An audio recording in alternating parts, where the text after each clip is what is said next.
नमस्कार मित्रांनो, आपल्या टेल्स ऑफ सेंट या यूट्यूब चॅनलवरती आपण चिले महाराजांच्या, शंकर महाराजांच्या, योगीराज गुळवणी महाराजांच्या अशा विविध संतांच्या प्रत्यक्ष जे अनुग्रहित आहेत, ज्यांना त्यांच्या कृपेची प्रचिती आहे, अशा सगळ्या भक्तांचे स्वानुभव, त्यांचे अनुभव तर याबद्दलचं आपण एक पॉडकास्टची सिरीज सुरू केली आहे. मागे म्हटल्याप्रमाणे ही पॉडकास्टची सिरीज नाही, तर हा त्या अनुभवांचा साठा आहे, जो आपल्यासाठी शिदोरी ठरणार आहे आणि आपल्याला आजीवन मार्गदर्शक ठरणार आहे.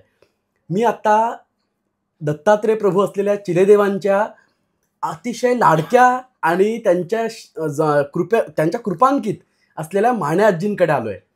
तर माण्या आजींचा प्रवास अतिशय विलक्षण असा आहे. तर आजींचा हा असा दिव्य आणि अफाट प्रवास आपण या चर्चेतनं, या संवादातनं उलगडणार आहोत. त्यांच्याकडनं या दिव्य हकीकती जाणून घेणार आहोत.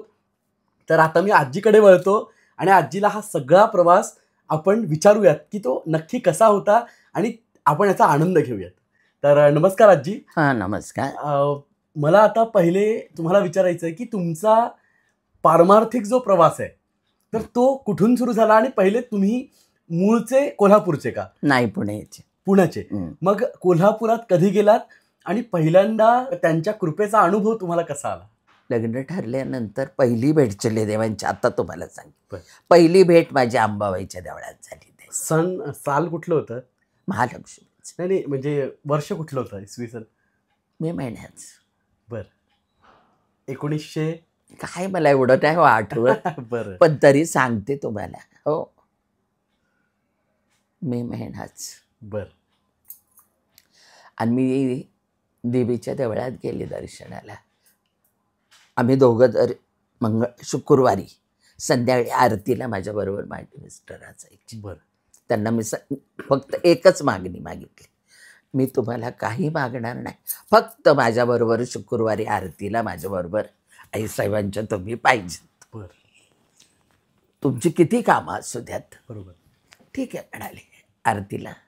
आरतीला उभा राहायची, आरती करायची, मला घरी आणून सोडायची आणि त्या ऑफिसला जायचे.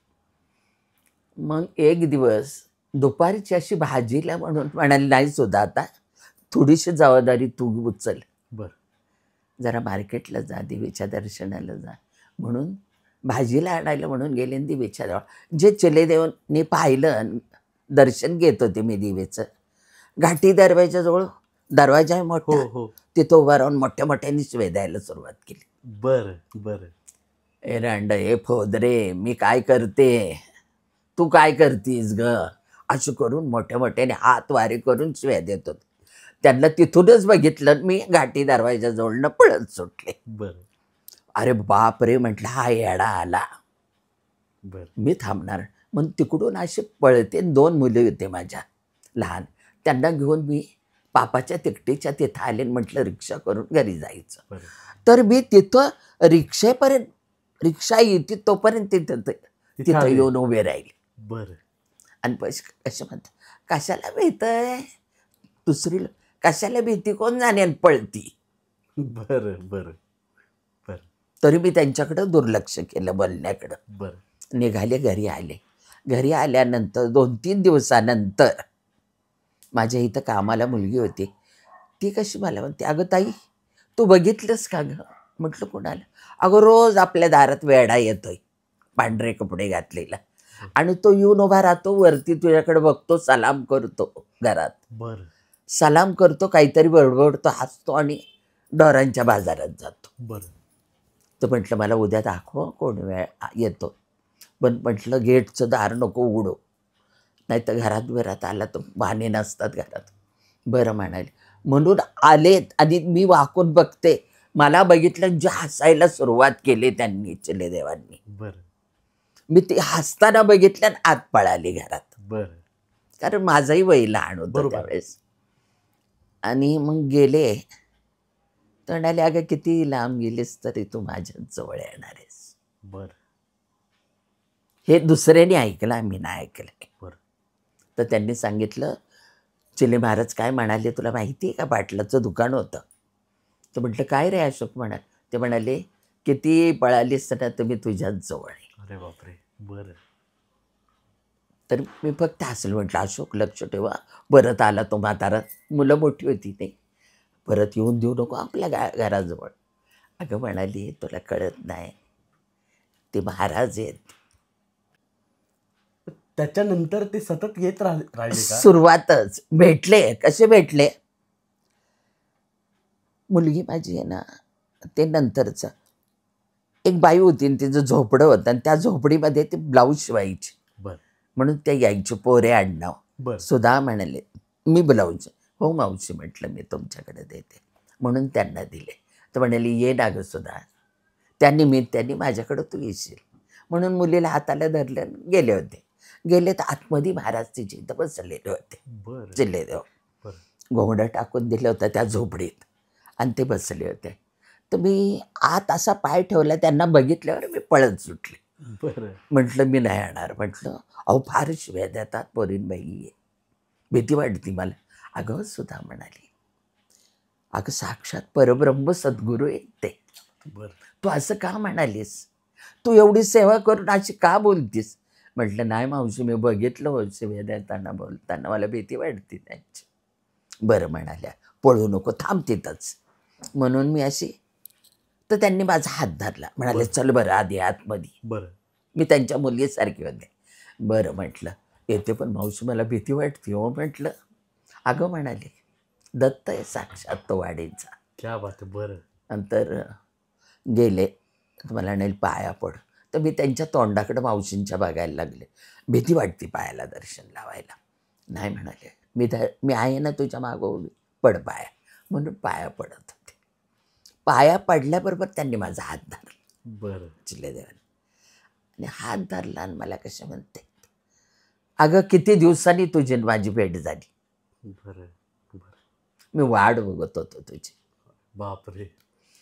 तर मला काय कळलं नाही. तर म्हणाले, पोरीनबाई म्हणाल्या सुद्धा तुला काही समजणार नाही, मी नंतर सांगते हे सगळं. बरं. आणि त्यांच्याबरोबर 2 माणसं आलेली होते. बरं. तर त्यांचं काही कार्य चाललेलं होतं.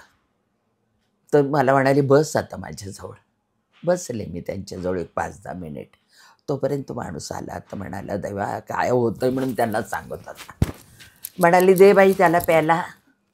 आणि माझ्या हातात रुमाल होता. रुमाल दे म्हणाली त्याला दिला. म्हणाली जा त्या गोराबाईच्या दारात म्हैस आहे, तिच्याकडून दूध मागून आण. बरं. मग तो गेला, रुमाल आणि ग्लास फुलपात्र दिलं होतं. तो गेला आणि म्हणाले तिला सांग लगेच पिळून दे मला दूध. बरं. त्यांनी पिळलं.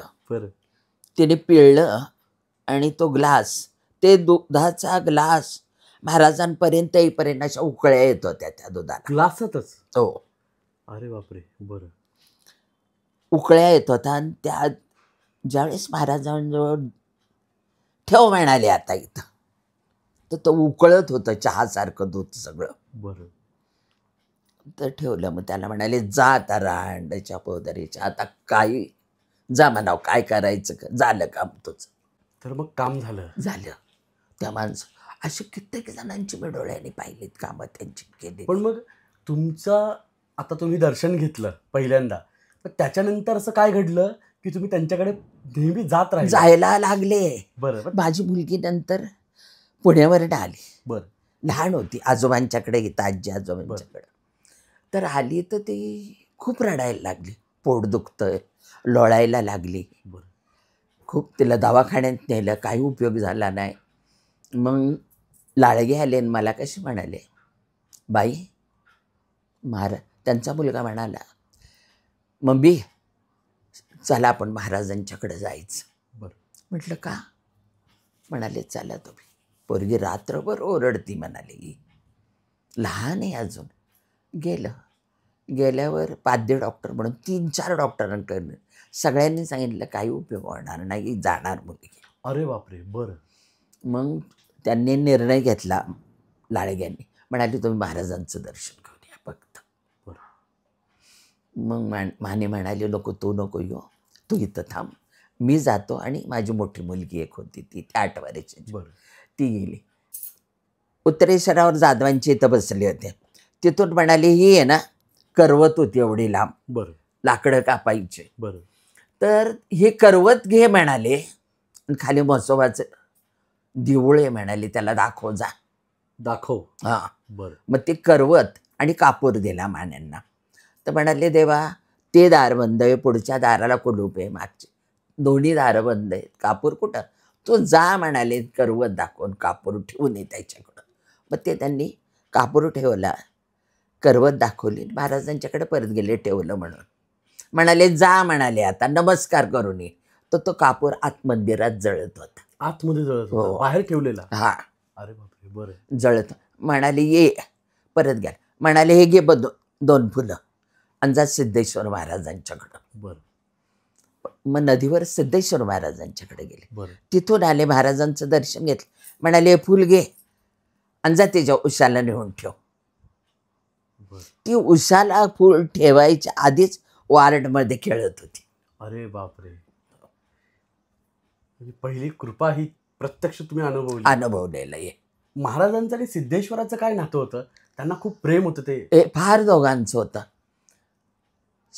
काही कार्य करायचं म्हटलं किंवा काही असेल तर सिद्धेश्वर महाराजांच्या तिथं बसलेले असायचे महाराज. बरं. तर एक दिवस महाराज मला अंबाबाईच्या देवळाजवळ भेटले. दत्त महाराजांच्या मंदिरातल्या पुजारी होता, त्यांचं घर होतं. बरं. तर म्हणाले चल माझ्याबरोबर. बरं. म्हणून आम्ही 2-3 जणी जो होतो महाराजांच्या बरोबर सिद्धेश्वर महाराजांना गेलो. बरं. सिद्धेश्वर महाराजांना गेलो तर दर्शन, म्हणाले जा नदीत जाऊन हातपाय धुवून या. बरं. धुवून आले, दर्शन घेतलं महाराजांचं. महाराजांचं दर्शन घेतल्यावर महाराजांचं इकडे ये. आता तिघी बसलो, दर्शन घेतलं, कमळाचं फूल दोघींनी आणलेलं होतं, मी आपले 2 हात, तिसरं बसलो. महाराजांनी हात धरला, म्हणाले प्रदक्षिणा काढायची, म्हणून त्यांनी हात धरला माझा. बरं. मग हात धरून 2 प्रदक्षिणा काढले. म्हणाले मला तुझ्याशी बोलायचं आहे. महाराज म्हटले? म्हणाले. बरं. तर म्हटलं जाधवबाई म्हटलं चला महाराजांना काय बोलायचं बघूया आपण. कमलताई तुम्ही पण चाल. नाही नाही म्हणाले, कोण नाही पाहिजे, तुला यायचं आहे ना माझ्याबरोबर. म्हणून मी असं जाधवबाईंच्याकडे बघितलं. घाबरू नको म्हणाले, काय करणार नाही म्हणाले मी. ते बघ कोण बसले, तर 3 माकडं बसलेली होती. बरं. ती समोर महाराज सिद्धेश्वर महाराजांची पाठीमागची बाजू, तिथं महाराजांनी मी बोलत बसले. बरं. बरं ते काय बोलतात हे तर मला समजलं पाहिजे. बरोबर. पण ती वेगळ्याच पद्धतीने काय काय काय चालली होती बडबड त्यांची, ते काय मला कळलं नाही. आणि ती माकडं मात्र सारखी बघत होते, बोलत होते. बरं. आणि मला म्हणाले आता विसरू नकोस तू, आणि त्याला जाऊन सांग. कुणाला? नारायणांच्या दर्शनाला जात होते ना. बरं. त्याला सांग आता त्याच्याकडे जायची गरज नाही तुला. अरे बापरे. हे त्यांना सांगायचं होतं का मीच तुझा नारायण आहे. एक्झॅक्टली तेच मी तुम्हाला म्हणणार होतं की त्यांनी की आता तू त्या विग्रहात बघत होती नारायणाला, आता प्रत्यक्ष नारायण मी तुला भेटलंय, आता तुला तिथे जाण्याची गरज नाही. क्या बात आहे. बरं. हे त्यांनी सांगितलं. बरं. माझी मोठी मुलगी, मी देवीला गेले दर्शनाला, हे फार मोठा अनुभव आहे. दर्शनाला गेले, बाजार तांदूळ नव्हते, भाजी नव्हती म्हणून आणायला गेले. लहान बहिणी खेळल्यावर मारामारी. तर शेजारच्या आल्या, म्हणाल्या दिवाण साहेब. म्हटलं काय झालं बहिणी? म्हणाले या टवलेला मारा चांगली. म्हटलं काय केलं?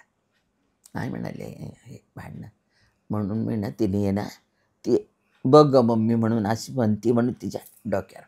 म्हटलं डोकं आपटतीस, कुठून शिकून आलीस? डोकं आपट. म्हणून मी अशी सहज लाट ठेवली तिच्या. आज फोड म्हटलं डोकं तू. बर. तर तिचे 2 डोळे गेले. अरे बापरे. कोल्हापूरमध्ये 4 डॉक्टर केले, स्पेशलिस्ट. बर. प्रत्येकाने सांगितलं डोळे गेलेले आहेत, काही उपयोग होणार नाही, मुली आंधळी झाली. एवढ्याशाने डोळे गेले. तिने आधी बडवून घेतलं होतं डोकं. बहीण भांडण्यात लहान होत्या. तर सासरे आमचे बॉम्बेवरून आले, म्हणाले काय केलं सुद्धा, मुलीची जाते आता. बरोबर. डोळे गेले याचे. रडायला लागले सासरे. म्हटलं काय बोलले नाही. ते मिस्टर आमचे म्हणाले, बघू आपण प्रयत्न करू मिरजेला नेऊयाला आता, शेवटचा विलास. तेवढ्यात कोणतं म्हणालं, चला महाराजांच्याकडे जाऊ. माने चला आपण महाराजांच्याकडे जाऊ. बरं म्हणाले. गेलं तर आम्ही जायच्या अगोदर महाराज 6 वाजता उठून बसलेले होते. बरं. राजारामपुरीमध्ये नलावडे यांच्या घरात होते. बरं. दार वाजवलं. सकाळचे 6 वाजलेत. ये म्हणाले आतमध्ये. बरं. माने गेले. त्यांना ते निळं औषध पहिलं घशाला लावायचे नाही, बरं. तसलं औषध घेऊन बसले होते. म्हणाले, ही बाटली रे, डोळे गेलेत बघ रे माझे. मान्यांना म्हणाले. अरे बापरे. बरं. बघ औषध आणलंय मी फक्त त्यांच्याकडे बघितलं. मला म्हणाले, तू उठ येतं, तिथं बसते देवाजवळ. तिथं बसले. म्हणाले, जा आता एक काम कर, आता त्रिंबोलीला जा. बरं. कुठल्या? फुलेवाडीच्या. बरं. कधी जाऊ? मंगळवारी जा, दर्शन घेऊन ये त्याचं. असे 5 मंगळवारी जातो. बरं म्हटलं. पहिल्या मंगळवारी गेले. दुसऱ्या मंगळवारी त्या पुरीच्या आपोआप डोळे आले. अरे बापरे. मोठे मोठे डॉक्टर केले होत्या. बरं. काही म्हणजे अचानक दिसायला लागलं. चांगली खेळायला लागली, डोळे व्यवस्थित. बरं. मग नंतर तुम्ही देवांकडे गेले असाल तिला घेऊन, ते काय झालं? तिला काय म्हणाली माहिती आहे का? हां. अक्का बस, कळलं का तुला? म्हणजे तिला कळत होतं, 9-10 वर्षाची म्हटलं. बरोबर. बघ, आईला काय बोलू नये हा, आई बरोबर वैरू आहे. बरं. हो ना? तर म्हणाली, नाही बोलणार. बघा भैरू कसा आहे. एवढं आता तिला काय कळणार भैरू म्हणजे काय. बरोबर. मी तेवढं ऐकलं, शांत बसले. त्याच्यानंतर तिला इतकं वेड लागलं चिलेदेवांचं त्या मुलीला. बरं. की ती प्रत्येकाला ती तुच्छ समजायला लागली. माझ्या चिलेदेवासारखं काही नाही. तुमची मोठी मुलगी. बरं. त्यांचं काय नाव? प्रशांती. बरं. त्या आता काय वय त्यांचं? आता 50ची गाठली की. बरं. कुठे असतं? कोल्हापुरातच? माझ्या सगळ्या मुली पुण्यात. अरे वा. बरं बरं. पण देवांची विशेष कृपा, सगळ्या मुलींना, सगळ्यांना सहवास लाभलाय. सगळ्यांना, दोघे जास्त करून मोठ्या आणि 2 नंबरच्या. त्यांना कळतं असेल सगळं, देव कळत असतील काय आहेत काय आहे. बरोबर. अगदी प्रत्येक क्षणाला सांगतात आमची चिलेदेव. क्या बात आहे. आणि चिलेदेव हे साक्षात मी डोळ्यांनी पाहिलेली गोष्ट आहे की चिलेदेव साक्षात दत्त अवतारी, प्रत्यक्षात दत्ताचा अवतार होता. असा तुम्हाला सगून त्यांनी कधी दर्शन दिलंय? काय प्रसंग होता तो? वाडीला जाऊन आल्यावर 2-3 वेळा मला महाराजांनी एकच सांगितलं, गेलतीस ना वाडीला? त्यावेळेस इतका सहवास महाराजांचा नव्हता. बरं. तर म्हटलं हो. मग माझी सेवा होती एक, अंबाबाईच्या देवळात जायचं, दर्शन घ्यायचं आणि दत्तांची पूजा. बरं. औदुंबराला प्रदक्षिणा रोजच्या. बरं. हे होतं. तर एक दिवस भगवे कपडे घालून दारात येऊन उभा राहिलेला पाहिला मी. बरं. उठून मी रांगोळी काढायला गेलेली. बरं. म्हटलं एवढ्या सकाळी कोण आलंय म्हटलं इथं. बरं. आणि असं मी म्हणाले, एवढा चंबू, भगवे कपडे, आणि येऊन अशा आतल्या बाजूला कोपऱ्याला उभे राहिलेत. बरं. मी दर्शन घेतलं. म्हटलं, अरे कोण आहे, तुम्ही कुठून आलात? तो नुसते हसले. खुर्चीवर बसल्यासारखं बसलेलं. मी आत म्हणून निघाले खोलीत. बरं. तेवढ्या वेळात गेले. गुप्त झाले. बरं. त्याच्यानंतर महाराज भेटले. तर म्हटलं महाराज या ना घरी. हो येणार म्हणाले, श्रावणातल्या 3ऱ्या सोमवारी तुझ्याकडं. बरं. म्हटलं असं का नेहमी म्हणता 3ऱ्या सोमवारी येईल? बरं म्हटलं. आणि श्रावणातला 3रा सोमवार होता. आणि मी माझं वाचन झालं, दिवाबत्ती आणि जप करत बसले होते अशी खुर्चीवर. बरं. तेवढ्या वेळात तेवढ्या तावदानात एवढा मोठा भजन डोलायला लागला. अरे बापरे. तिसऱ्या सोमवारी. बरं. तर माझ्या शेजारी जसा तू बसलायस तसा शेजारचा मुलगा येऊन बसला होता. बरं. मी काय ग चाललं म्हटलं, काय नाही बाबा, बसले जप करत. आणि ते तेवढ्या वेळात आला, तो एवढा डोलायला लागला. तर तो मला कसा म्हणतो, मम्मी मम्मी ते बघ काय. अरे बापरे म्हटलं, महाराज तुम्ही सांगितलं येच का हो? एवढं मात्र म्हणाले मी त्यांच्याकडं बघून. बरं. दर्शन घेतलं. म्हटलं महाराज दूध देण्याची देखील मला म्हणजे ताकद नाही तुमच्या पुढ्यात येण्याची. बरोबर. तर त्यांनी गरकट मान फिरवली. बर.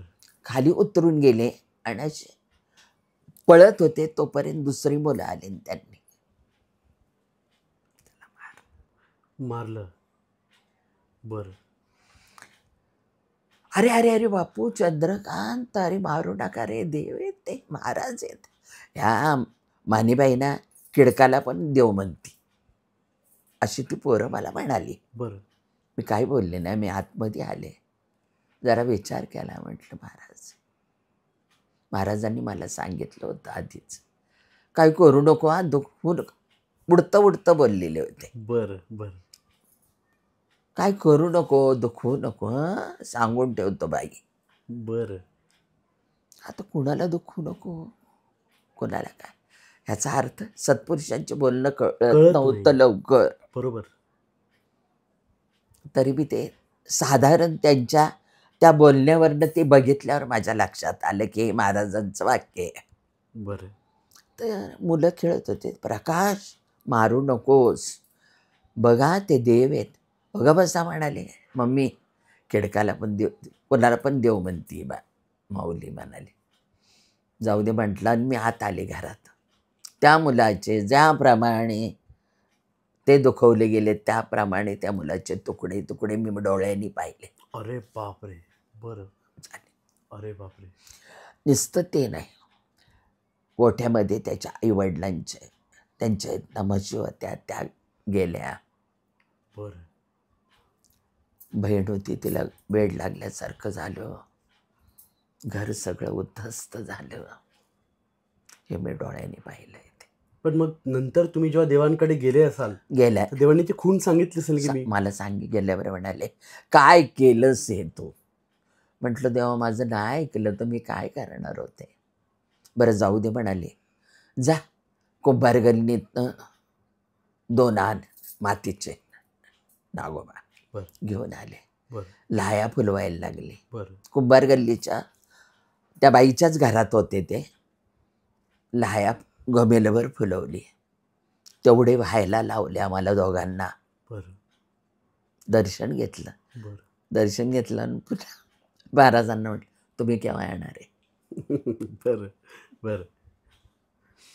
जा येतो येतो ग, येतो बाई, एवढं म्हणाले. बरं. तो मोठा प्रसंग एवढ्या डोळ्यांनी पाहिलेला आहे मी प्रत्यक्ष. बापरे. बरं. हे माझ्या घरच्या बाबतीत घडलेले आहे. बरोबर. आणि जर बाहेरचे म्हटलं तर देवाला निघालो होतो आणि मुलं अशी कोपऱ्याला उभी होती सगळी. बरं. बापाच्या तिकटेच्या तिथं. तिथून महाराजांचा जाण्या येण्याचा रस्ता. बरं. पोलीस चौकीच्या तिथून. तर महाराज गेले होते. तर ती मुलं आला दारू पिणारा, पिणारा आला, त्यांची खोड काढत होते. एक दिवस आणि त्या प्रसंगाला ज्यावेळेस महाराजांना बोलला त्या प्रसंगाला आम्ही होतो. म्हणाले चल उठ आता, म्हणाले चल माझ्याबरोबर. त्या पोराला, तो पोरग उठला, अगदी निमूटपणे त्यांच्याबरोबर गेला. तो प्रसंग आम्ही डोळ्यांनी पाहिला. बरं. इथं बस म्हणाले आता नदीच्या कडेला पायरीवर. बरं. किती वाजलेत बघ, 3 तासाने मी येणार, 3 तास तो इथं हलायचं नाही म्हणाले. बरं. त्या मुलाला. बरं. मोठा होता तो, काही लहान नव्हता.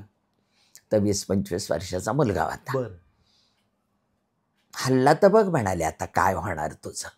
बरं. हो. मग तो तोपर्यंत बसला. महाराज जसे नदीत गेले, शर्ट पांज पूर्ण नदी फुल भरलेली होती, पंचगंगा नदी. बरं. पण त्यांच्या अंगाला पाण्याचा थेंब नव्हता. अरे बापरे. आणि हळदीसारखे पिवळे असे स्वच्छ वरती आले. तर पाण्यात गेल्यानंतरही पाण्यातून तीन- वरती आल्यानंतर 3 तास ते पाण्यामध्ये गेले. हो, अरे बापरे. अनाकलनीय आहे, म्हणजे सगळं दिव्य आहे. खूप सुंदर महाराजांचे अनुभव होते हो. आणि हे मी प्रत्येक गोष्टीला क्षणाक्षणाला पाहिलेले अनुभव आहेत. बरोबर आहे, बरोबर. पण तुम्हाला एक सांगते, मला एकच सांगितलं, 4 भिंतीच्या बाहेर तू जायचं नाहीस, हे वचन दिलं होतं मला. बरं. फक्त दाढीवाला त्याला भेटून यायचं, आणि तुला काय बोलायचं असेल तर दाढीवाल्याजवळ सांगल, तो निरोप माझ्या कोल्हापूरमध्ये मला मिळेल. अरे बापरे. म्हणजे शंकर बाबांना. शेवटचा क्षण माझा, ज्यावेळेस त्यांना मी भेटायला गेले तर एकटी. म्हणजे कोल्हापुरातनं पुण्यात येत होते तेव्हा? नाही नाही नाही नाही, कोल्हापुरात होते. मला कोल्हापुरातनं पाठवताना. बरं. तो प्रसंग सांगते तुम्हाला. बरं. गेल्याबरोबर म्हणाली ये. बसले होते पाटी पेन्सिल घेऊन. 31 आकड्याची सरस्वती काढली होती बरं. पुढं, आणि मागच्या बाजूला श्री गुरुदेव दत्त लिहिलं होतं. बरं. ती पाटी घेतली, माझ्या हातात दिली त्यांनी. मी बघितलं, उलटून पाटी बघितली, श्री गुरुदेव दत्त. मला काय कळालंच नाही त्याचा अर्थ. म्हटलं महाराज, दर्शन घेतलं, बसले. चालली होती बडबड, त्यांच्याकडे बघितलं, महाराज घरी चाला ना आता, येताय ना तुम्ही? येतो म्हणाले 2 दिवसांनी मी. बरं. तुला जायचंय म्हणाली, इथं थांबायचं नाही आता. डोळे वगैरे मोठे करून चिडून. बरं. म्हटलं कधीच महाराज असे माझ्यावर चिडले नाहीत. का महाराज माझ्यावर चिडले असतील? आणि जा म्हणाले, इथं थांबायचं नाही आता, पुण्याला जायचं. जा म्हणाले, दाढीवाला तुझी वाट बघतोय आता तो. बरं. म्हटलं का, मला का पाठवताय तुम्ही पुण्याला? आणि मी पुण्याला जाऊन एवढी मुलं घेऊन काय करू, कसं करू? म्हणाले काळजी करू नकोस तू. काय खायला घालू म्हटलं मुलांना? 5-6 मुलं, आणि कशी जाऊ? मला सांगू नको म्हणाले, पुण्याला जायचं, दाढीवाले आहे आता, दाढीवाला असा हात केला. तो बोलवतोय, बोंबलतोय, जातो, बरं. असं केलं. मी काही लक्ष दिलं नाही. म्हटलं की त्यांना नेहमी भक्तांच्या बरोबर असे. म्हटलं का मला जा जा करतात महाराज? म्हटलं हे बघा महाराज, म्हटलं मी जाते पुण्याला, तुमच्या शब्दावर जाते, बरं. पण माझा एक पाय कोल्हापूर नगरीत राहणार महाराज, हे तुम्हाला सांगते. म्हटलं बरं. एक पाय माझा जरी पुण्यात तुम्ही पाठवलं, माझा एक पाय कोल्हापूर नगरीत राहील. तसं म्हटल्याबरोबर त्यांनी गळ्याला धरलं मला. क्या बात आहे. बरं. आणि इतके की त्यांच्या एका डोळ्यातनं 4-4 धारा बरं. सुरू झाल्या. मी उठल्याबरोबर तेही रडतात, मी गळ्यात घेतलंय दोन्ही बाजूला मला त्यांनी, आणि रडायला लागलेत. म्हटलं आता रडू नका तुम्ही, मला जा म्हणून सांगितलं, पण माझी व्यवस्था करा काय, आणि जाऊन काय करायचं, कसं करायचं ते मला सांगा. म्हणाले 4 भिंतीच्या बाहेर पडायचं नाही, घरात बसायचं तू. बरं. 4 भिंतीच्या बाहेर नाही पडायचं म्हणाले. एकच लोडी, एकच चोळीन, एकच लुगडं तुला. बरं. काय करते ग म्हणाले. जेव्हा पहिल्यांदा देवांना भेटले, एकच साडी आणि एकच ब्लाऊज. परिस्थिती माझी उतरत चालली होती. मान्याला, रांडच्याला सांग म्हणाले, फोदरीच्याला नाटक तमाशा बंद कर. बरं. तू म्हणाले काय तुझ्या देवांचं चाललंय? तुमच्या मिस्टरांना? बरं. काय चाललंय त्यांचं? अगं म्हणाले नाटक तमाशा बंद कर, म्हणजे शूटिंग चालू होतं, आणि हे निर्माता होते माने. बरं. बरं. बरं. म्हणाले बंद करायचा नाटक तमाशा. म्हटलं माने जातो महाराजांचं दर्शन घ्या. म्हणाले बाबा नाटक तमाशा बंद कर, आपल्याला नको ते. तुला कुस्तीचं मैदान आहे, तिथं जागा आहे, तुला थिएटरला जागा देतो, तुला कारखाना घालायचं ते घाल, माझ्या बाईला विमानातनं फिरायचं, बरं. तुझं नाटक तमाशा बंद करायचं. ते म्हणाले नाही माझा व्यवसाय माझा धंदा मी नाही ते काय का बंद करणार. मग म्हटलं महाराज काय आहे काय करू मी. नाही म्हणाले. म्हटलं ते म्हणतात मी काय करणार बसून का. खा मनावर फोदरीच्या लावानावर बसून. इथं मी होते पूजा नामस्मरण सेवा चालली. कोल्हापूरमध्ये महाराज तेंडुलकरांच्या बंगल्यावर बसून सांगायचे आई उपाशी आईची पोरं उपाशी, आई उपाशी आईची पोरं उपाशी आहेत. बरं. म्हटलं महाराजांच्याकडं जावं. म्हणाले मला अगं मी उपाशी आहे मला डावा आण करू. बरं. मी गेले त्यांच्याकडं. कोल्हापूरला तुम्ही पुण्यातनं गेले तेव्हा? गेले.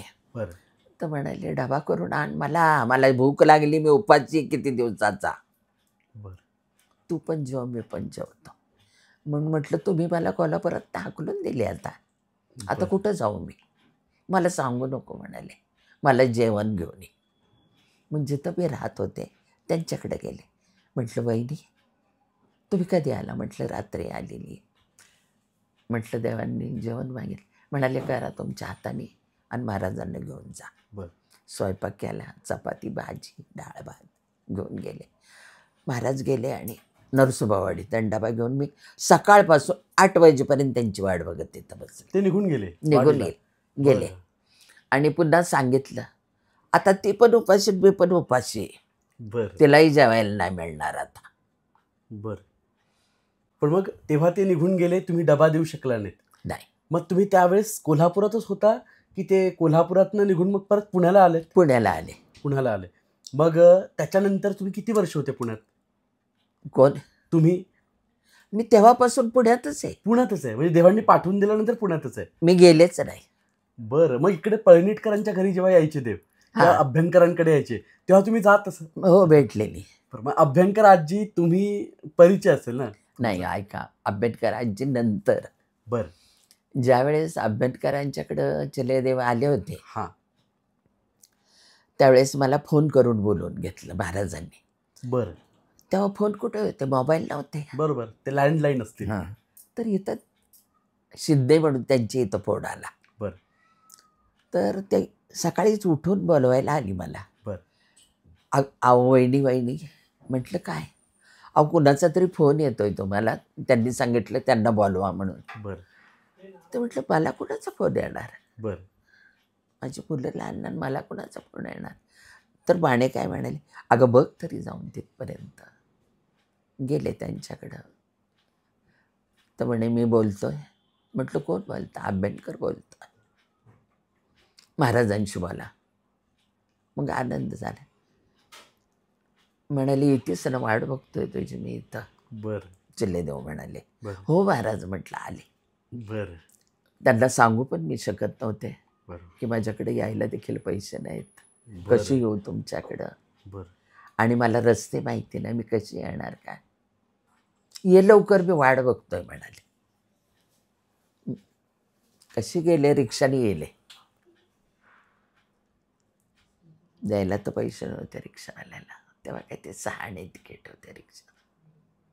कुठून दिले काय दिले मला कळलं नाही. ते पैसे कसे आणि रिक्षावाला कुठं गेला तेही मला कळलं नाही.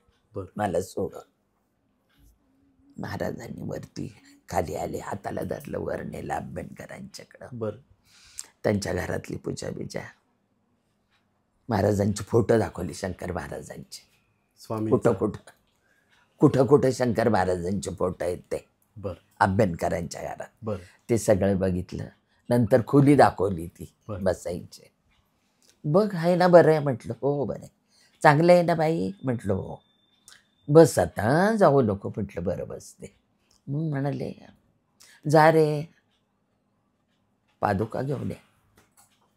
म्हणून एवढ्या त्यांच्याकडं पादुका करून आणले. त्यांच्या देवारावतात तिथं नेऊन मला पाड दिला. त्याच्यावर कापड टाकलं आणि तिथं बसवलं.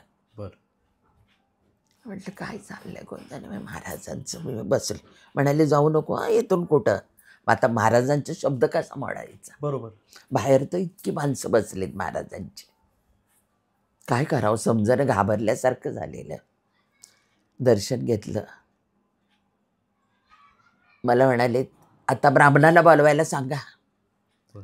ब्राह्मण तो कोण आला, मग ती कमळाची फुलं आणायला लावली. बर. त्यांची पूजा चालली आंबेडकरांच्या घर. म्हणाले तिच्या हातावर पादुका आहेत बघा, ते घ्या. मला म्हणाले दे त्या पूजेला. पूजा केली. म्हणाले आहे ना बरं. म्हटलं बरं करू दे ना. म्हटलं करू, जे काय सांगेल ते बोलायचं. बरं बरं. करू द्या. बरं. ठेवू दे आता. म्हटलं ठेव. हाय ना दत्त खरा. म्हटलं हो खरा. मग बसले. मग म्हणाले, मग त्या माई म्हणाले आता ताई जेवून जा ना. म्हटलं नाही. म्हटलं येते मी परत, केव्हा तरी येईन तुमच्याकडं. एवढं म्हणाले. उतरायला लागल्या. एक जण उतरते तोपर्यंत महाराज मागणं आले. म्हणाले थांब. का थांबवलं. म्हटलं अर्ध्या जण्यातच का थांबवलं. महाराजांनी काय काम होतं. थांबवलं, हात धरला. माईंना बोलवलं, आंबेडकरांच्या बायकोला. म्हणाले लवकर दे मला 50 रुपये. बर. त्यांनी 50 रुपये दिले, माझ्या हातावर दिले त्यांनी. बर. मला म्हणाले जा घट बसवायची आता जाऊन तू. बर. आई येणार आहे आता. बर. घट बसव. आणि त्यांनाच माझ्यासमोर सांगितलं, बघ तू दिलंय ना तोपर्यंत तुझं नाही, जेव्हा परत ती ये ना तेव्हा तुझं काम होणार आहे. बर. खूप मोठं काम आंबेडकरांच्या मुलांचं झालं. मनसोडबाईंची सून आली. बर बर. आले. म्हणाली चला ना आज महाराजांचा उत्सव आहे मठात. म्हटलं नाही बाई तुम्ही जावा, मी इथून दर्शन करते. तू जातेस ना तुझा. नाही मी तुम्हाला रिक्षाने नेते, आणते. अगं तू नेशील पण मला म्हटलं वेळ नाही, घरात माने पोरं, मला नाही म्हणे चला. पप्पा नेऊ का. ते म्हणाले बर. गेले. महाराजांचं दर्शन. म्हणाले आता चला ना आंबेडकरांच्या. ए बाई म्हटलं मी नाही येणार, मी येणार नाही. किल्लेदेव तेव्हा अभ्यंकरांकडे होते का. नव्हते. बर. मग त्यांच्याकडे गेलं, दर्शन घेतलं. जरा वेळ पाच म्हणे भजन ताई ऐकत बसा ना. म्हटलं नाही हो घरात मी सगळं ठेवून आलेली. बसले. आणि दुसऱ्या दिवशी त्यांच्याच सुनाजवळ निरोप पाठवला त्यांनी की चिलेदेवांनी सांगितलं होतं हे काम माझं झालं, माझ्या मुलाचं मोठं पाहिजेच. बर. मग मला आधी सांगितलं होतं त्यांनी, महाराजांनी, कुणाच्या घरी जायचं नाहीस, गेली की देऊन येते सगळ्यांना. बरं बरं. याचा अर्थ अजून मला कळला नाही, असं का बोललेले. याचा अर्थ होऊ शकतो काय की तुमच्या जाण्यामुळे त्यांच्या भाग्याचं उदय होऊ शकतो की त्यांचा काहीतरी फायदा होईल. हे खूप जणांनी सांगितलं कोल्हापूरमध्ये. त्याच्यामुळं महाराज मला कुणाकडं जाऊन देत नव्हते. बरं. मग तुम्ही घट बसवलं होतं का घरी येऊन. घट बसवला तेव्हा नवरात्राचे दिवस नव्हते. नवरात्र होते बरं. पण मी बसवत नव्हते. बरं बरं बरं. कारण कोल्हापुरात घर होतं, ती लोक बसवायची, मी कधी बसवत नव्हते. मग देवांनी सांगितल्यापासून मी घट बसवायला लागले. बरं. महाराज कुठे येतील ना तिथून डोरो पाठवायचे. मग पळणीटकरांकडे पण तुम्ही गेलेली. त्यांच्या घरामध्ये काय लक्ष्मीचं गोपित होतं ना खाली, त्यावेळेस महाराजांनी मला बोलवून घेतलं होतं. बरं बरं.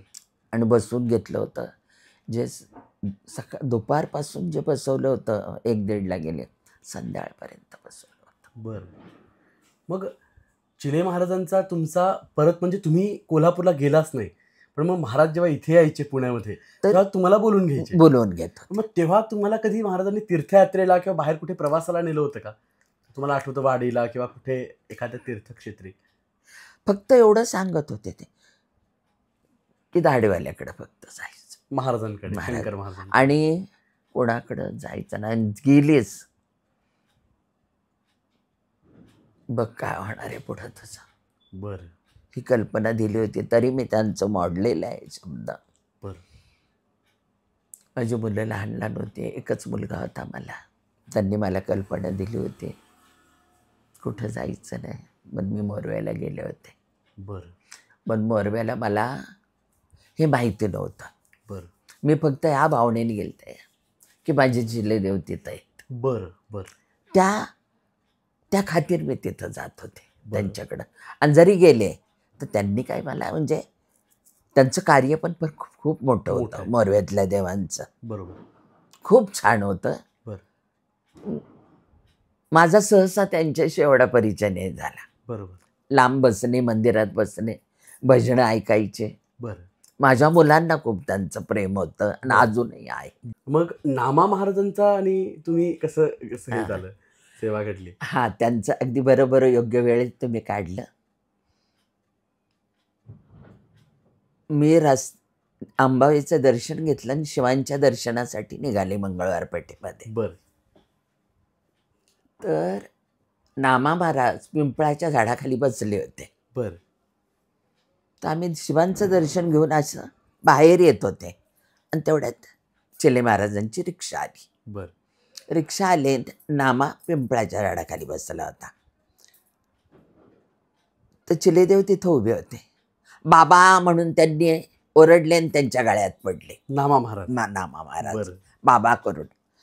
महाराज गाडीत, रिक्षात लगेच त्यांच्या गाडीत बसले. बरं. बाबा मला यायचं.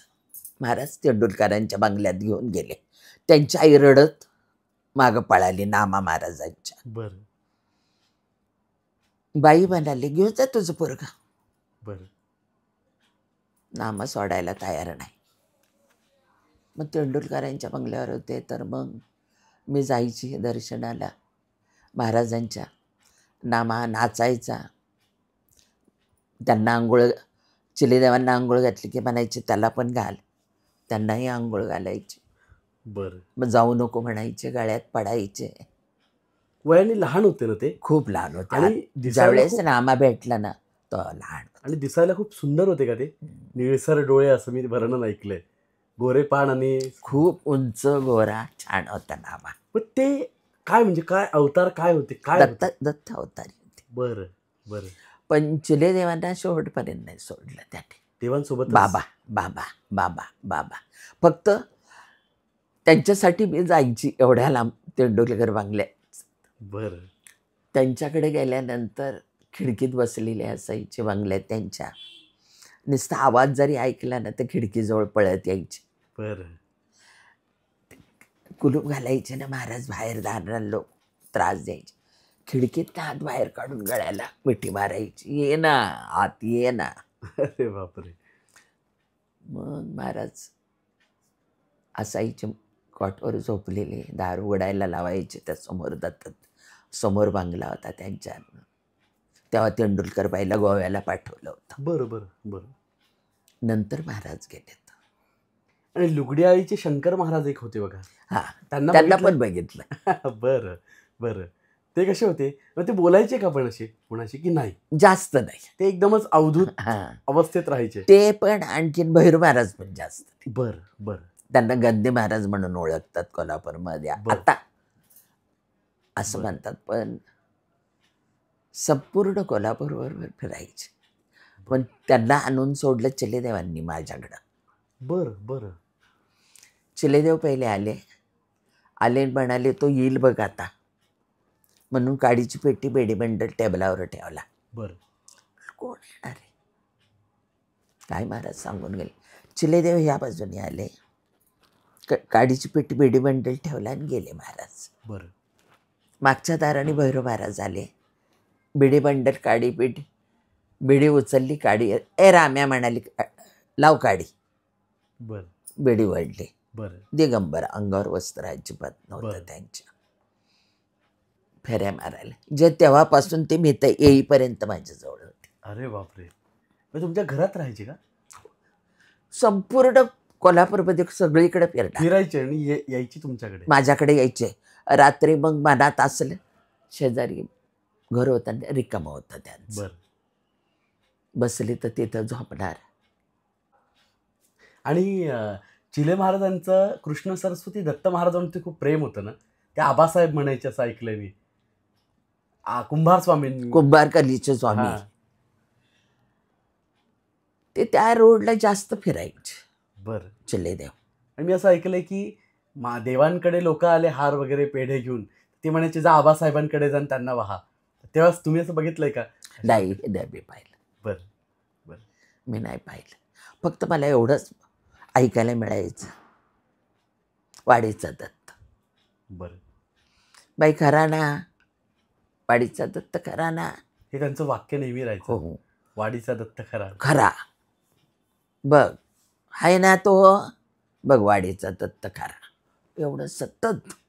महाराज हे प्रत्यक्ष नरसोबावाडीचे दत्तप्रभूच होते ना? हो हो हो. प्रत्यक्ष सगुण दत्त. प्रत्यक्ष तसंच होतं सगळं. तिथले देखील पुजारी आम्ही गेल्यावर सांगायचे, ब्राह्मणांच्या घरात जायचे ना महाराज. बरं. चिले देव असे करायचे. आणि त्यांचे पाय जे होते, तुम्ही असं ऐकलं, ते खूपच नाजूक होते. असे कापसासारखे मऊ होते. तुम्हाला अजूनही आठवतं का तो स्पर्श? तुम्हाला सांगते, अनुभव सांग. हा.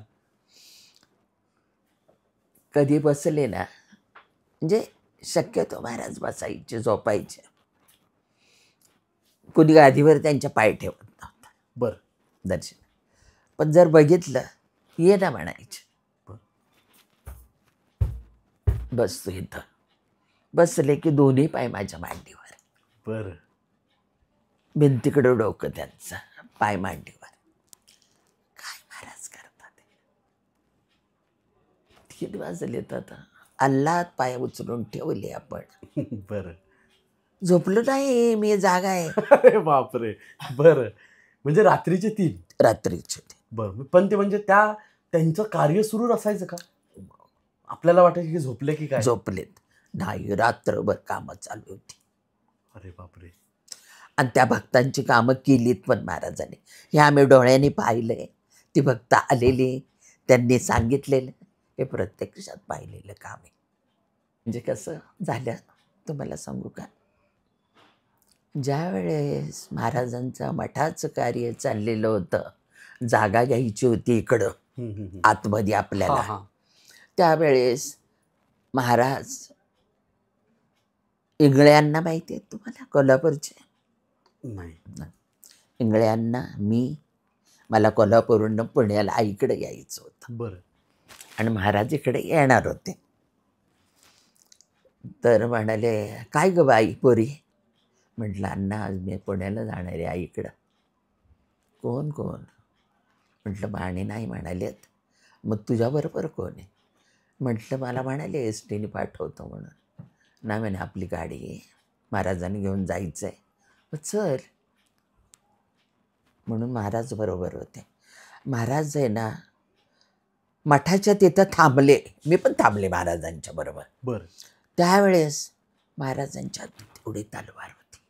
बरं. गाडीत इंगळे अण्णा होते. महाराज इतक्या मोठ्या मोठ्याने रोडवर शिव्या देत होते. बरं. रांडाच्या कॉर्पोरेशनच्या लोकांना. बरं. ए कॉर्पोरेशनची गाडी आली, ए फौजदारीच्या, ए रांडाच्या, दे मोजणी कर माप घेन, मोजणी कर, असं करून मोठे मोठे. ही जागा माझी, ही जागा आत्याणार, हे मंदिर येतं वाना. आणि खरोखर तेवढी जागा चिल्लेदेवांनी ते कार्य केलं, मठाला दिली. हो, ते सगळं महाराजांनी केलेलं कार्य आहे चिल्लेदेवांनी. पहिल्यांदा माझ्याकडे आले ना ते. बरं. बसलेले होते, माझी परिस्थिती अत्यंत नाजूक होती. कुठे? कोल्हापूरमध्ये. बरं. पहिल्या भेटीत महाराज माझ्याकडे आले. माझ्याकडे खायला काही नाही, चहा दिल तर चहा नाही, 5-6 मुलं, भाड्याचं घर, स्वतःच्या घरात राहायचं नाही म्हणून सांगितलं. बरं.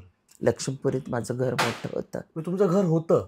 होतं. पण त्यांनी सांगितलं राहायचं नाही? नाही जायचं तिथं. अरे बापरे. राहायचं नाही. मग आमचे सासरे म्हणाले, चांगल्या घरातली मुलगी मी करून नेली, मोठी माझी मामा म्हणजे सगळे चिडलेली फॅमिली, आणि ही मुलगी, हे घर आपलं जुनं. त्यांनी मला भाड्याच्या घरात नेऊन ठेवलं होतं सासऱ्यांनी. मग चिल्लेदेव भेटल्यानंतर म्हणाले, बाई आपल्याला तिथं नाही जायचं नाही हां तिथं. नाही गेले तर गेले होते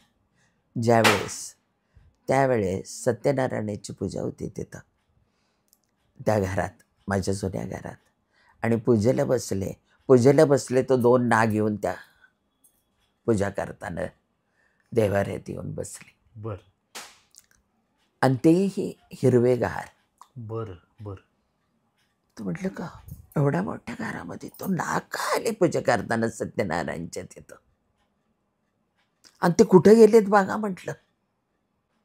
ते काही सापडले नाही. त्याच्यानंतर मला चिलेदेव भेटल्यानंतर चिलेदेव म्हणाले नाही जायचं तिथं, बर आपल्याला नको येते. बर. पण ते आपले सासरे, मला 4 सासरे होते, त्यांना भेटायला जायची शनिवार रविवार. तिकडचं घर तुमचं म्हणजे चांगलं, परिस्थिती चांगली होती. हो, मोठं, बरं. खूप चांगलं होतं. तरी पण देवांनी असं काय, तुम्ही विचारलं नाही का देवांना एवढ्या त्रासात का ठेवलंय मला? विचारलं की. बर, मग काय म्हटले ते? नाही म्हणाले, जे द्यायचं ते मी देईन, ह्या रांडच्याला नाटक तमाशा करायचं करू दे. बरं. आणि खरोखरच सांगते, ते गेल्यानंतर महाराजांनी जेवढे मानेंचे पैसे होते कुठं कुठे मिरज, सांगली, इकडं थिएटरला पिक्चर लागलेले, महाराजांनी मला गोळा करून दिले कसे ते मला माहिती. बरं. आम्ही प्रत्येक कशाच्या जोरावर आम्ही कर्ज काढू, मुलींची लग्न कशी करू, मुलांचं शिक्षण कसं, हे सगळं महाराजांनी माझं केलं. माझ्याकडे एकही रुपया नव्हता. आणि ज्यावेळेस मुलाचं माझ्या ब्रेन ट्युमरचं ऑपरेशन झालं तर सह्याद्रीमध्ये त्याचं झालं. बरं. पण महाराज, तो मुलगा 3 वर्षाचा असताना, खेळत असताना महाराज आले आणि त्याच्या हातातली बॅट घेतली त्यांनी. वयाच्या 3 वर्षाचा असताना एवढ्याशा मुलाच्या हातात बॅट घेतली आणि बॉल दिलाय त्याच्या हातात. म्हणाले फेक. त्यांनी बॉल फेकला. आता एवढंसं बाळ काय फेकणार, फेकला. तो बॉल असा उडाला. बरं. उडाल्यावर महाराज कसे म्हणतात, बघ गेला गेला गेला गेला गेला गेला. आणि मी दाराच्या आडून ऐकते ही गोष्ट. बरं.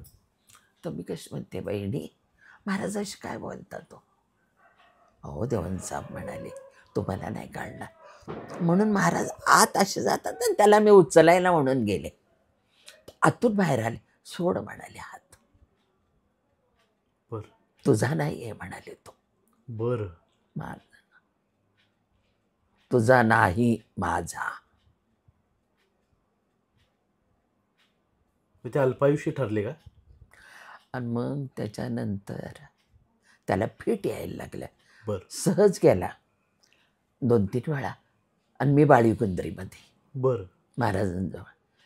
आणि त्याला फिट आली. म्हटलं याला अचानक कशाने फिट यायला लागल्या? महाराजांनी काही कल्पनाच दिली नाही कधी. आणि त्याला कशाला आजार पण नव्हता. असं का करव्यात गेले? म्हटलं महाराज आबीला असं व्हायला लागले. म्हणाले इथं आणून ठेव. बरं. 3 महिने मरव्यात होता तो. तिथं पण फिट यायच्या. मी महाराजांना म्हणायची त्याला तरी फिट येतात. काय बोलायचे नाही, शांत. पण तो जायच्या आधी महाराजांनी मोरव्यातला रुद्राभिषेक चालला होता त्यांचा. बरं. मोरव्यात. आणि तो इकडे त्याचा जीव गेला. मग देवांनी जेव्हा इथे हॉस्पिटलमध्ये त्यांना होते प्रयागला वगैरे, तेव्हा तुम्ही तिथे गेला होतात का? चिले महाराज? नाही, मला सांगितलंच नाही कोणी. बरं. मग समाधी देताना तुम्ही होता का वैदरवाडीला, जेव्हा त्यांना अभ्यंकर आजींकडे आणलं होतं? मला माहितीच नव्हतं. देवांची आणि तुमची सदैही शेवटची भेट केव्हा झाली? माझी देवांची भेट पुण्यात आल्यानंतर झाली. त्याच्यानंतर मला कोणीतरी सांगितलं महाराजांना बरं नाही वाटत हो, जाऊन येईल. म्हटलं भेटून येईल. तर महाराजच कित्येक वेळा मी असं जाणवलं मला की महाराज माझ्या इथं आलेत. महाराज रात्री 12:30-1ला आले. बरं. खूप येत म्हणजे सांगण्यासारखे. आता थोडक्यात तुला सांग. बरं. 12:30-1ला आले तर मी झोपलेली होती मुलं मी. बरं. म्हणजे अशी परिस्थिती होती, म्हणजे मी तुला सांगू नये. एकच साडी आणि एकच कुठे? कोल्हापुरात? कोल्हापुरात. बरं. तर बिछाना घालायला काय नाही मुलांना. एक 2 गाद्या घातलेल्या आहेत, त्या पांघरायला काय नाही. अंगावरची साडी सोडून मुलांच्या अंगावर घालायची. आणि रात्रीचं घरात एखादा फाटका ब्लाऊज आणि त्या आईने रोज वापरायची, ती धुवून वाळत घालायची, सकाळी घालावं लागायची म्हणून. महाराज 12:30-1ला आले. दार वाजवायला लागले. म्हटलं कोण आहे? हां. म्हणून मी दार काय ना उघडलं, म्हणून खिडकी याची उघडली, त्यातून बघितलं. म्हटलं महाराज आलो बघ, मी तुला सांगतो म्हणाले. दार उघडलं मी, फाटकं होतं ते घेतलं आणि उभी राहिली त्यांच्या पुढं. म्हटलं महाराज, म्हणाले बघ 12 वाजलेत, 3 वाजेपर्यंत येतोय बघ मी. बरं. मी आहे आता, 3ला येतोय बघ मी म्हणाले. तोपर्यंत मला बसावं लागणार. मग देवाजवळ दिवा लावला आणि जप करत बसले. 3 वाजता 2 पोती भरून तुळस आणली महाराजांनी. बरं.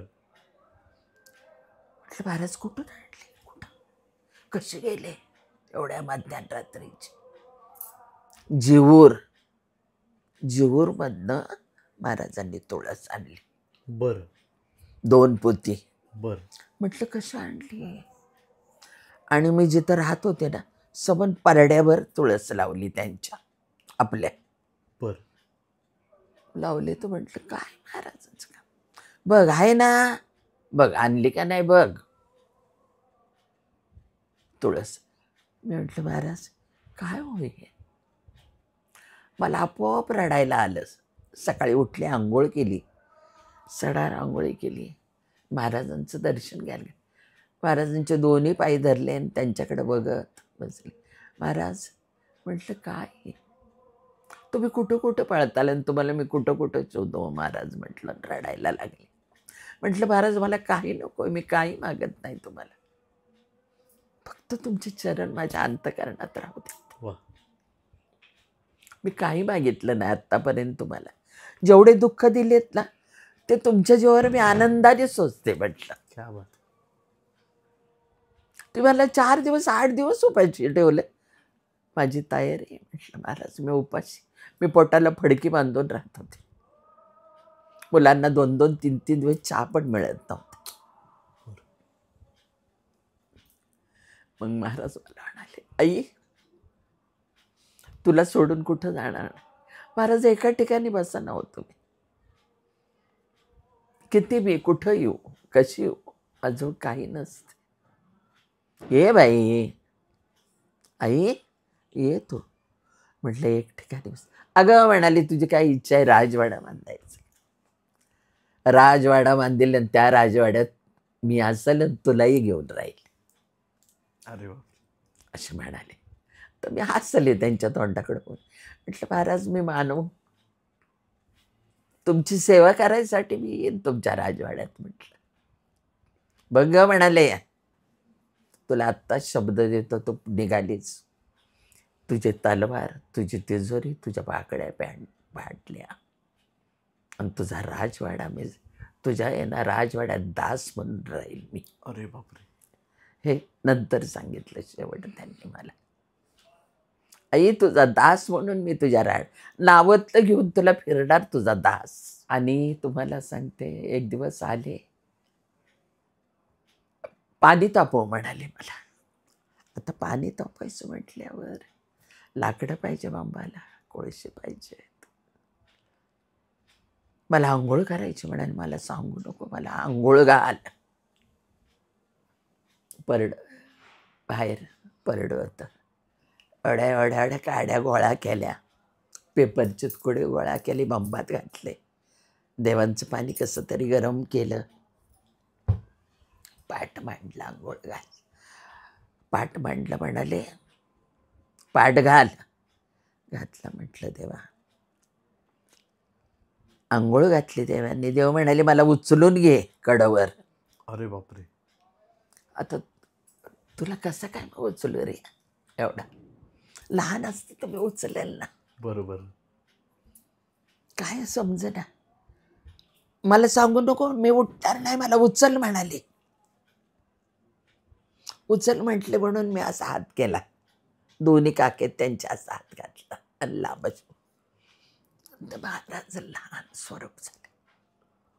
अरे बापरे. बरं. पाटावर नेऊन बसवलं महाराजांना, पाणी सोडलं. लहान मूल कसं नाचतं. बरोबर. सगळे काढून कपडे फेकले देवांनी. बर. बाळाच्या अवस्थेसारखं त्यांचं देह दिसत होतं सगळं मला, लहान बाळासारखं. पाटावर बसून त्यांना आंघोळ घातली महाराज. महाराजांनी आंघोळ करून घेतली. म्हणाले उचल ना मला, आता तुझ्या गळ्यात घे. महाराजांना पाठावर नाव लहान आहेत म्हणून उचलायला गेले, उभा राहिले. तुझ्यासारखं स्वरूप दिसलं. गळ्यात टाकलं, महाराजांना धरलं, पाठावर आणून ठेवलं. मग म्हणाले आई मी तुझं बाळ ना ग, आई तुला सोडून नाही जाणार कुठं. जिकडं तुझी बाळ तिकडं तू.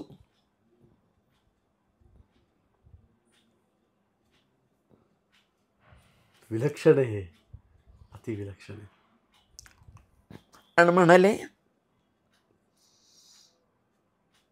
धोंडराम म्हणाले धोंडराम आपल्याला अशी आई मिळेल का रे. ही आई आपल्याला सोडायची नाही. हा देवा, अक्काबाईला मी सोडणार नाही. त्यांची आता नरसोवाडीजवळ समाधी, बापू धोंडराम बापू म्हणून. बरोबर.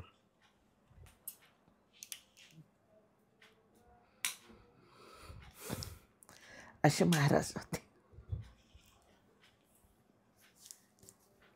सगळं म्हणजे महाराजांनी जे लीला दाखवल्यात माझ्या ह्या परिस्थितीमध्ये. मी सह्याद्रीतलं भाडं, माझ्या मुलाचं ऑपरेशन झालं, त्याच्यानंतर त्याला घरी आणला. त्याच्यानंतर तो पडला, परत कोमात गेला. आयसीयूमध्ये भाडं त्याचं 25,000 होतं. बरं. माझा नवरा तर काय करत नव्हत्या, सगळ्या मुली. मी कुठून मरणार होते, कुठून मरणार होते मला कळलं नाही. त्याचे औषधाचा खर्च 25,000 कुठून येतात, काय येतात, कशी भेटली. दिवसाला 25,000 सह्याद्रीमध्ये. 6 महिन्याचे किती झाले बघ, विचार कर. सगळं महाराजांनी केलं. आजही महाराज सांभाळतात. आणखी ज्यावेळेस त्याला बाहेर घेतला, ती नर्स म्हणायची फक्त आई तुम्हाला भेटायला मिळेल, त्याला त्याची हालचाल नाही, कोमात गेलाय तो. फक्त अंगारा लावायचे महाराज एवढंच सांगायचे आणि निघायचे. आणि ज्यावेळेस त्याला बाहेर आणला, खाली आहे ना दत्ताचं मंदिर आणि औदुंबराच्या झाडाच्या ढाळ्या आणि औदुंबराचा झाडा त्याला बाहेरच्या वॉर्डमध्ये टाकलाय तिथं सगळं.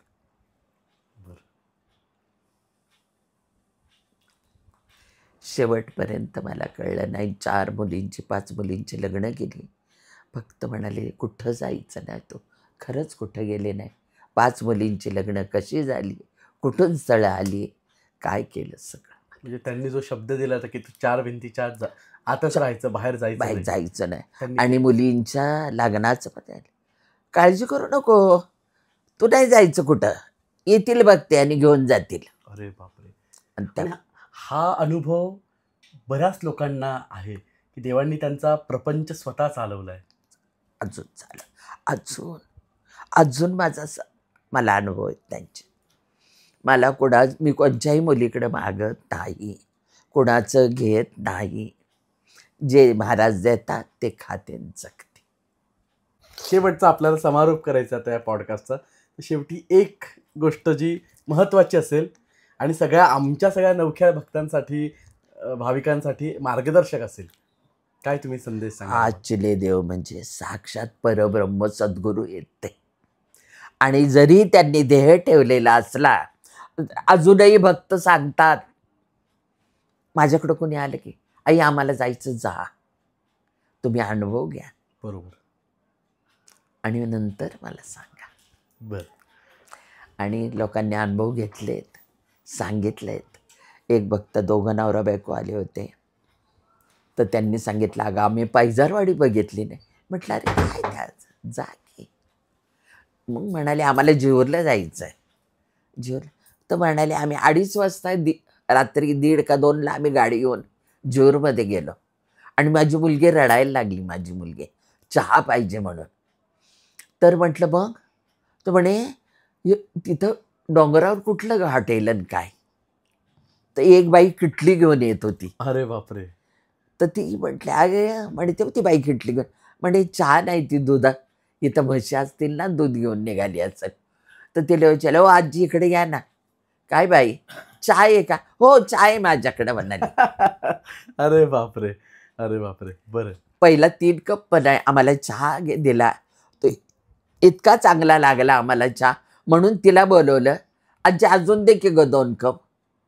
मग तिने परत दिला आणि नंतर ती गेली. ती कुठं गेली काही आम्हाला सापडलं नाही म्हणाले. मग लगेच वरती त्याला शिंदे डॉक्टरांनी सांगितलं, जावा आता, आलात ना आता माने आईला भेटा जाऊन पुण्यात. बरं. तर असा हा जो अनुभवाचा ठेवा आहे, याच्यावरनं एक गोष्ट कळते की चिले महाराज आजही भक्तांसाठी उभे उभे आहेत. आहेत. जसा चंदनासारखा त्यांचा देह आजही झिजतोय. आणि नेहमी, म्हणजे मला तर नेहमी वाटतं की तळागाळातल्या प्रत्येक भक्तापर्यंत पोचता यावं म्हणून नरसोबावाडीच्या दत्तप्रभूंनी हा चिले महाराजांचा विलक्षण असा अवतार धारण केला होता. तर ते आजही आजींनी जे काय अनुभव सांगितले ते अतिच विलक्षण होते. ते विलक्षण आहेत आणि ते आपल्या मनातील देवांबद्दलच्या जी श्रद्धा आहे ती दृढ करण्यास समर्थ आहेत, मला असं वाटतं. तर मी या नोटवर इथे हा पॉडकास्ट थांबवतो आणि आजीचे मनोमन धन्यवाद देतो. कारण हा ठेवा प्रत्येकासाठी खरोखर सुवर्णाच्याही पलीकडे आहे. आणि हे एकमेवा द्वितीय चिलेदेवांचे अनुभव आपल्यासाठी ठेवा आहे, जो आपण जीवनभर सोबत बाळगणार आहेत. तर आजी असा हा हरी विठ्ठला पांग पिठला, चिले गुरु सारखा देव भेटला. खरंय. असा गुरु आत्तापर्यंत मी खूप पाहिलं, पण चिल्यासारखा मला दत्त भेटला नाही. वा वा वा. तर चिले महाराजांसारखे दत्त परत कधी झाले नाही आणि होणार नाही. हे सगळं विलक्षण आहे. चिले महाराजांचे अनुभव, चिले महाराजांचं चरित्र, चिले महाराजांची प्रत्येक गोष्ट विलक्षणच आहे. त्यात आपण, म्हणजे आपण त्याच्याबद्दल बोलताना आपण आपले शब्द कमी पडतील असे आहेत ते.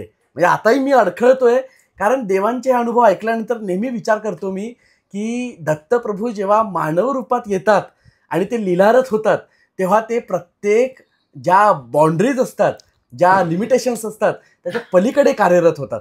तर असा हा अनुभव आणि असा हा पॉडकास्ट, आणि मला अतिशय धन्य वाटतंय.